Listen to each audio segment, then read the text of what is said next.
Proses hukum yang dilakukan anggota Satreskrim Polres Merangin terhadap Solihin sebagai tersangka perkara peti diprotes oleh keluarga tersangka yang mengaku sebagai kakeknya bernama Helmi Nixen.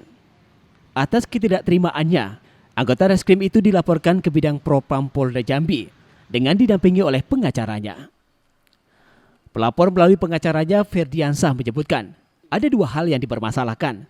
Pertama, menentang proses hukum Solihin di Polres Merangin karena pelapor merasa tersangka berkasus di Sumatera Selatan, bukan di wilayah hukum Polres Merangin. Dan tidak terima tersangka dilakukan penyidikan tanpa didampingi pengacara, sebab ancaman hukuman terhadap Solihin di atas 4 tahun perlu adanya pendampingan pengacara. Atas hal ini diharapkan laporannya ke BID Propam tersebut ditindaklanjuti secara benar dan proses hukum terhadap Solihin ditangguhkan, yaitu surat laporan ini tertera pada lembaran surat tanda penerimaan laporan nomor STPL /24/9/2018.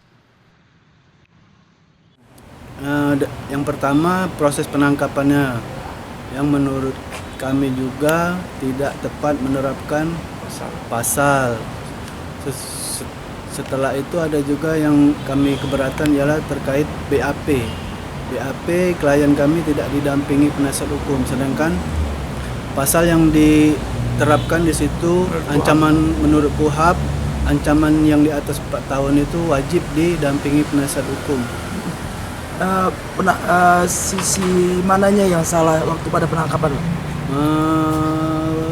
Menurut kami masalah penangkapan itu terkait perizinan, karena klien kami itu berdomisili di wilayah hukum Polda Sumsel dan kegiatan itu dilakukan di wilayah itu, dan di wilayah itu belum diterapkan peraturan daerah setempat, tidak ada atas pelanggaran terhadap kegiatan yang dilakukan oleh klien kami.